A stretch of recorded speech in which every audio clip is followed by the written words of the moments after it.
Hello friends, welcome back to my channel. कैसे हैं आप सब और आपकी पढ़ाई कैसी चल रही है, मुझे कमेंट में ज़रूर बताइएगा। जैसा कि मैंने आप लोगों से कहा था कि जनगणना मैं कराऊंगी, मतलब जो ज्योग्राफी के टॉपिक हैं उसमें जो जनगणना वाला टॉपिक था वो मैं आप लोगों को डेटा प्रोवाइड कर दूंगी। तो आज के वीडियो में यही सारी चीज़ें देखेंगे कि जनगणना में क्या इंपॉर्टेंट है, कितना पढ़ना है और साथ में ही इसको किस तरह से याद किया जाए और फिर इसके बाद जब पीवाईक्यू करेंगे तो अच्छा लगेगा, समझ में आएगा। ठीक है, तो चलिए बिना टाइम वेस्ट किए हम अपना वीडियो स्टार्ट करते हैं। ठीक है, तो फ्रेंड्स चलिए पहले सेंसस डेटा जो 2011 का है इसके कुछ बेसिक्स देख लेते हैं, फिर ऐसे करके धीरे धीरे बढ़ेंगे। तो सबसे पहले है कि सर्वप्रथम जनगणना विश्व में कहाँ हुई थी, तो 1749 में स्वीडन में हुई थी।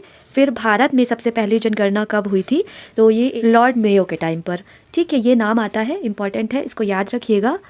उसके बाद दशकीय जनगणना 10-10 वर्षों के अंतराल पर कब होना शुरू हुई थी, 1881 से। ठीक है, ये जो जनगणना हुई थी ये लॉर्ड रिपन के टाइम पर हुई थी, जो 1881 में हुई थी। और जो 2011 की जनगणना थी वो 15th नंबर की थी, 15वीं जनगणना थी। और स्वतंत्र भारत की ये 7वीं थी। और अगर 21वीं शताब्दी की देखें तो ये सेकंड जनगणना थी। और 2011 की जो जनगणना थी उसका स्लोगन क्या था, नारा क्या था, हमारी जनगणना हमारा भविष्य, आर सेंसस आर फ्यूचर। फिर पूछ लिया जाता है कि जनगणना किस अधिनियम के अंतर्गत कराई जाती है, तो जो जनगणना एक्ट है, सेंसस एक्ट 1948, इसके अंतर्गत कराई जाती है। और यहाँ पर याद रखिएगा जो 2011 की जनगणना थी इसके जो सेंसस कमिश्नर थे वो सी चंद्रमौली थे। और भारत की पहली जनसंख्या नीति कब आई थी, 1976 में आई थी। फिर इसके बाद जो 2000 की जनसंख्या नीति थी उसमें जनसंख्या स्थिरीकरण का लक्ष्य रखा गया था कि हम इस वर्ष तक स्थायित्व प्राप्त कर लेंगे। तो ये था 2045 का लक्ष्य जो 2000 में निर्धारित किया गया था और जिसको चेंज करके अब 2070 कर दिया गया है। तो ये दोनों ईयर याद रखिएगा। ठीक है, क्वेश्चन पूछ लिया जाता है, इस बार भी पूछा गया था पीसीएस में। फिर राष्ट्रीय जनसंख्या आयोग 2000 में बनाया गया था। 2000 में जनसंख्या नीति आई थी, जनसंख्या स्तरीकरण का लक्ष्य रखा गया था और जनसंख्या आयोग बना था, राष्ट्रीय जनसंख्या आयोग बना था। अब यहाँ पर थोड़ा सा ध्यान दीजिएगा क्योंकि ये जो डेटा लिखा हुआ है ये आपको ध्यान रखना है। तो यहाँ पर देखिए कुल जनसंख्या भारत की कितनी है, 121 करोड़ है। और इसमें से अगर देखा जाए तो पुरुष की जनसंख्या का जो परसेंटेज है, मेल पॉपुलेशन 51% है। ठीक है, और फीमेल 48% है। भले ही आपको पॉइंट वाला ना याद हो रहा हो लेकिन मोटा मोटा तो याद रखिए ना, इसलिए मैं कह रही हूँ कि ये 51% और 48% याद रखिएगा। महिलाएं कितनी है, 48, पुरुष 51। और फिर ग्रामीण जनसंख्या कितनी है, 68.9, ऐसे ही डायरेक्ट क्वेश्चन आ जाता है। शहरी जनसंख्या कितनी है, 31.1, आबादी भारत की शहर में रहती है।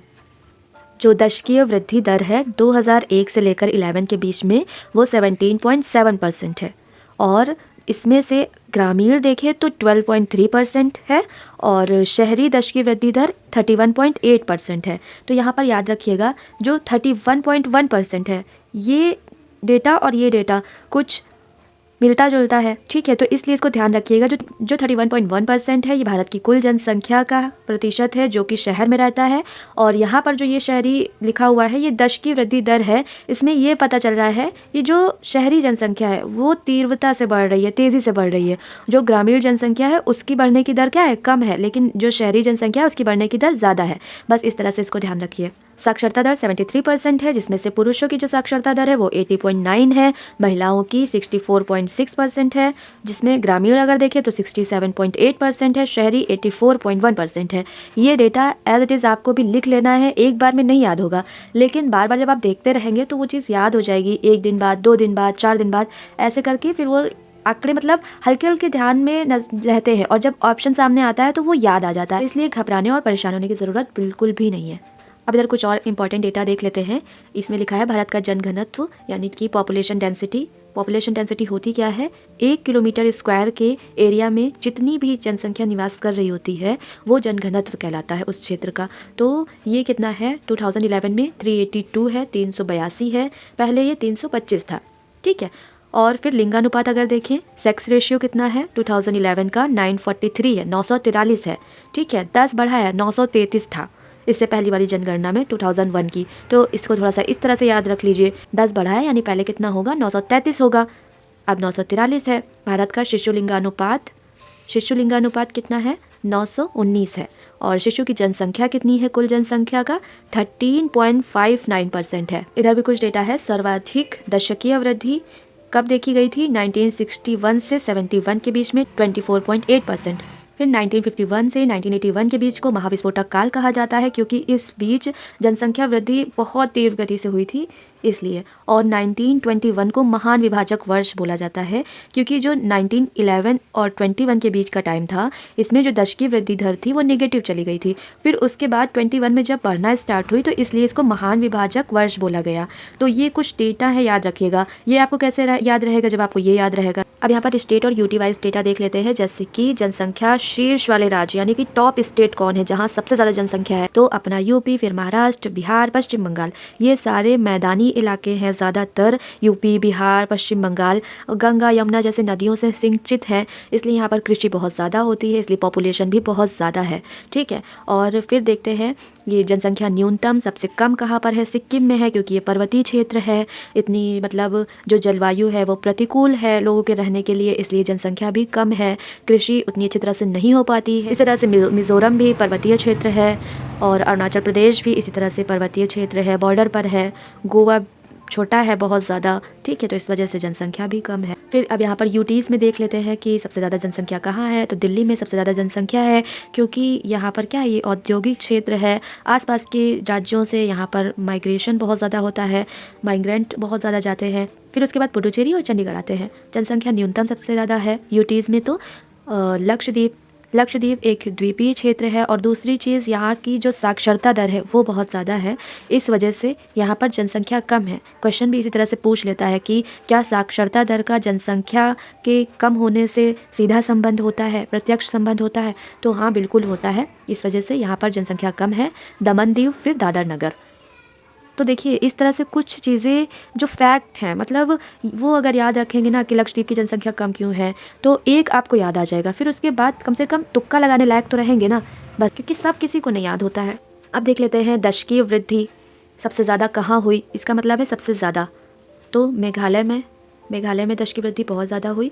फिर उसके बाद अरुणाचल प्रदेश, बिहार, मणिपुर, जम्मू कश्मीर। मेघालय जनजातीय इलाका है, ठीक है, और उतनी अच्छी साक्षरता नहीं है यहाँ पर, तो जनसंख्या की जो दशकीय वृद्धि है वो भी यहाँ पर ज़्यादा हुई है। अरुणाचल प्रदेश में भी इसी तरह से शिक्षा का स्तर बहुत कम है, बिहार में भी शिक्षा का स्तर कम है, इसलिए दशकीय वृद्धि ज़्यादा देखी जाती है। और नागालैंड में दशकीय वृद्धि बहुत कम हुई है, नेगेटिव में देखी गई थी। केरल में साक्षरता दर बहुत ज़्यादा है, गोवा में भी साक्षरता दर ज़्यादा है, इसलिए दशकीय वृद्धि भी कम हुई है। इस तरह से आंध्र प्रदेश, फिर सिक्किम। और अगर यूटीज़ में देखें तो दादर और नगर हवेली में दशकीय वृद्धि सबसे ज़्यादा पाई गई है, और फिर दमन दीव, फिर पुडुचेरी। और लक्षद्वीप में दशकीय वृद्धि देखिए कम देखी गई, क्योंकि इसकी साक्षरता ज़्यादा है। दशकीय वृद्धि कम है, इसलिए इसकी जनसंख्या भी कम है। अभी देखिए मैंने यहाँ पर दिखाया था ना कि यूटीज़ में सबसे कम जनसंख्या कहाँ है, तो लक्षद्वीप में है, और वृद्धि दर भी सबसे कम कहाँ पर है, लक्षद्वीप में है। फिर उसके बाद अंडमान निकोबार, चंडीगढ़। अब जनघनत्व देख लेते हैं। जनघनत्व कितना है 2011 की सेंसस के अकॉर्डिंग? 382। अब सबसे ज़्यादा कहाँ है? बिहार में है, क्योंकि बिहार में साक्षरता कम है, मैदानी इलाका है, और कृषि अच्छी होती है, इसलिए लोग भी बहुत ज़्यादा है। 1102 लोग रहते हैं 1 किलोमीटर स्क्वायर क्षेत्रफल में। पश्चिम बंगाल भी इसी तरह है। केरल में भी जनघनत्व ज़्यादा पाया जाता है। फिर चौथे नंबर पर यूपी आता है, यूपी का खास ध्यान रखना है, चौथे नंबर पे आता है। फिर हरियाणा। इस तरह से जनघनत्व कम कहाँ है? अरुणाचल प्रदेश में, क्योंकि बॉर्डर वाला क्षेत्र है, प्रतिकूल जलवायु है। और मिज़ोरम, फिर इसके बाद सिक्किम, फिर नागालैंड। ठीक है, कभी कभी क्वेश्चन पूछ लेता है अरुणाचल प्रदेश को छोड़ करके, मिज़ोरम, सिक्किम, नागालैंड इस तरह से दे देगा, तो जनघनत्व याद रखना है। अरुणाचल प्रदेश ऐसे करके अगर बनाते हैं, ऐसे करके, तो यहाँ पर अरुणाचल है, यहाँ पर मिज़ोरम है, तो सबसे कम यहाँ का जनघनत्व है, और फिर यहाँ का मिज़ोरम का। अब देखते हैं जनघनत्व यूटीज़ में, तो दिल्ली का सबसे ज़्यादा, मैंने अभी बताया कि माइग्रेशन होता है, वहाँ पर लोग जाते हैं, औद्योगिक क्षेत्र है और नेशनल कैपिटल है, इस वजह से जनघनत्व भी ज़्यादा है। चंडीगढ़, फिर पुडुचेरी। न्यूनतम जनघनत्व कहाँ का है? अंडमान निकोबार। ठीक है, ये द्वीपीय क्षेत्र है और समुद्र के बीचों बीच स्थित है, इसलिए यहाँ पर ज़्यादा माइग्रेशन होता नहीं होगा और प्रतिकूल जलवायु होती होगी। दादर नगर हवेली, लक्षद्वीप। अब लिंगानुपात देख लेते हैं। सेक्स रेशियो केरल में सबसे ज़्यादा है, क्योंकि पढ़े लिखे लोग ज़्यादा हैं, और तमिलनाडु में भी इसी तरह से, क्योंकि शहरी क्षेत्र है ये सब, तो यहाँ का लिंगानुपात भी ज़्यादा है, अवेयरनेस ज़्यादा है। आंध्र प्रदेश, छत्तीसगढ़, फिर मेघालय। हरियाणा का लिंगानुपात सबसे कम है, इसका सबको पता होगा। जम्मू कश्मीर में, फिर उसके बाद फिर सिक्किम, फिर पंजाब। और यूपी 5वें नंबर पर यूपी आता है न्यूनतम लिंगानुपात में। बताइएगा यूपी का लिंगानुपात कितना है कमेंट में। फिर यूटी में देखें तो पुडुचेरी का लिंगानुपात सबसे ज़्यादा है, फिर लक्षद्वीप का लिंगानुपात ज़्यादा है। क्यों ज़्यादा है? क्योंकि साक्षरता दर ज़्यादा है। फिर अंडमान निकोबार, फिर दमन दीव का लिंगानुपात बहुत कम है, फिर दादर नगर, फिर चंडीगढ़। वैसे इंडिया का लिंगानुपात है कितना? 943 है। और शिशु लिंगानुपात कितना है? 919 है। अब यहाँ पर शिशु लिंगानुपात देखते हैं कितना है। शीर्ष राज्य यानी कि टॉप स्टेट अरुणाचल प्रदेश में शिशु लिंगानुपात बहुत ज़्यादा है। फिर मिजोरम, मेघालय बराबर है, छत्तीसगढ़, फिर केरल। और लिंगानुपात के मामले में चाहे वो टोटल हो चाहे वो शिशु लिंगानुपात हो, सब में हरियाणा कम है, सबसे कम है। पंजाब, फिर जम्मू कश्मीर, मतलब ये जो हरियाणा, पंजाब, जम्मू कश्मीर वाले राज्य हैं ये लिंगानुपात के मामले में कम है। फिर यूटीज़ में देखें अंडमान निकोबार, पुडुचेरी, इन सब में लिंगानुपात ज़्यादा है, शिशु लिंगानुपात। और यूटीज़ में अगर देखें कम किसका है तो दिल्ली का शिशु लिंगानुपात कम है। फिर चंडीगढ़, दमन दीव। अब देखते हैं साक्षरता दर। इंडिया की साक्षरता दर कितनी है? अभी हमने बताया था 73%, ठीक है।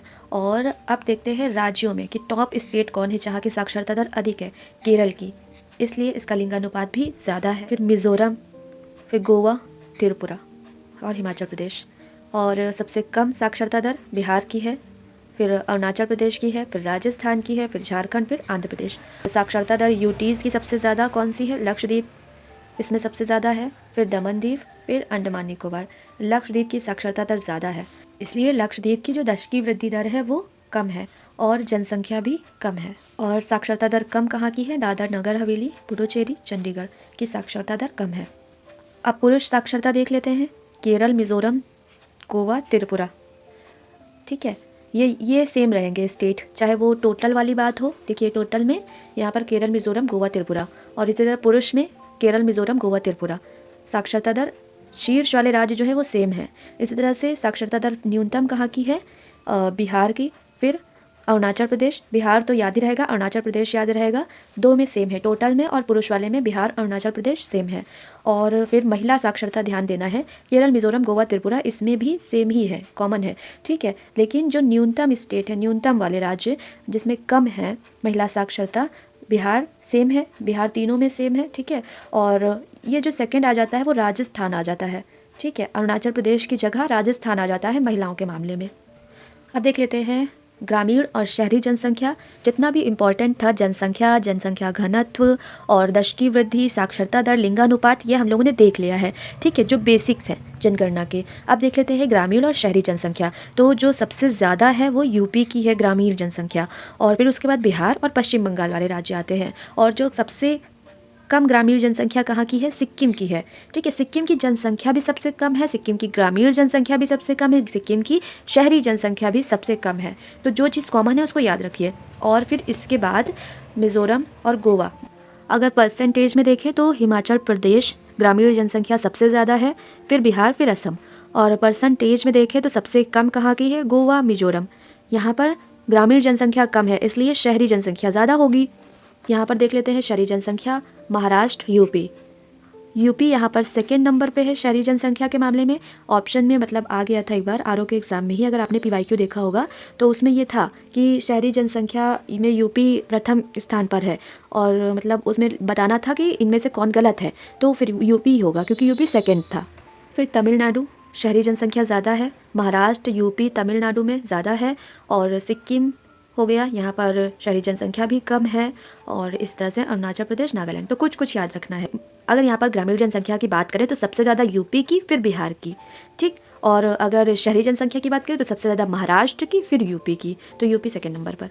और परसेंटेज तो याद हो जाएगा क्योंकि जहाँ ग्रामीण जनसंख्या सबसे कम है वहाँ शहरी जनसंख्या सबसे ज़्यादा है। तो गोवा, मिजोरम, तमिलनाडु में ग्रामीण जनसंख्या सबसे कम है, तो गोवा, मिजोरम, तमिलनाडु में शहरी जनसंख्या सबसे ज़्यादा होगी। और इसी तरह से हिमाचल प्रदेश, बिहार, असम में ग्रामीण जनसंख्या सबसे ज़्यादा है, तो यहाँ पर शहरी जनसंख्या सबसे कम है। धार्मिक जनगणना देख लेते हैं फटाफट। देखिए जनसंख्या सबसे ज़्यादा किनकी है? हिंदू मुस्लिम की दूसरे नंबर पे आती है, ईसाई, सिख, बौद्ध, जैन, ऐसे ही याद करना है।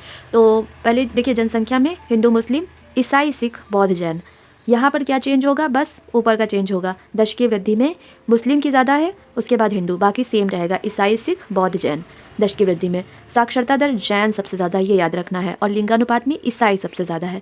साक्षरता दर सबसे कम किसकी है? मुस्लिम की। और लिंगानुपात सबसे कम किसका है? सिख का, ये याद रखना है, ठीक है। इन दोनों में साक्षरता दर सबसे ज़्यादा किसकी? जैन, और कम मुस्लिम। लिंगानुपात ईसाई, सबसे कम सिख। अब यहाँ पर थोड़ा सा SC ST का भी डेटा देख लेते हैं। अनुसूचित जाति शेड्यूल कास्ट SC भारत में कितने हैं? 20 करोड़ के आसपास है और परसेंटेज कितना है? 16.6% है टोटल पॉपुलेशन का। और सबसे ज़्यादा कहाँ है? तो अगर टोटल जनसंख्या में देखें तो यूपी में SC सबसे ज़्यादा है, फिर वेस्ट बंगाल में, फिर बिहार, फिर तमिलनाडु। अपने यूपी में ग्रामीण जनसंख्या सबसे ज़्यादा है और किसकी जनसंख्या? SC की जनसंख्या सबसे ज़्यादा है। और अगर परसेंटेज में देखें तो पंजाब में सबसे ज़्यादा है। बहुत ज़्यादा मत याद करिए, यूपी में जनसंख्या सबसे ज़्यादा है और परसेंटेज पंजाब में सबसे ज़्यादा है।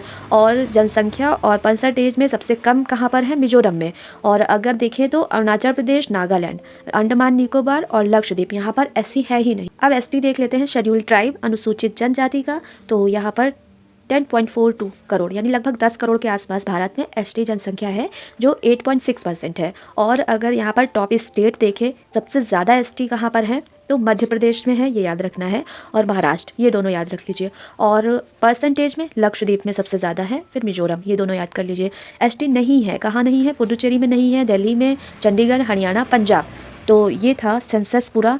इसको एक बार रिवाइज़ करिएगा अच्छी तरह से, इतना पहले अच्छे से तैयार कर लीजिए, फिर उसके बाद PYQ लगाएंगे, ठीक है। और अब बचा है यूपी का सेंसस। तो फ्रेंड्स, जितना इम्पॉर्टेंट था, जहाँ से पूछे जा सकते हैं क्वेश्चन, वो हमने कवर करने की कोशिश की है इस वीडियो में। और फिर इसके बाद हम PYQ करेंगे, ठीक है। तो चलिए मिलते हैं नेक्स्ट वीडियो में। अपना ख्याल रखिएगा, ठीक है। अच्छे से पढ़ाई करते रहिएगा और वीडियो को लाइक, शेयर और सब्सक्राइब करना मत भूलिएगा, ठीक है।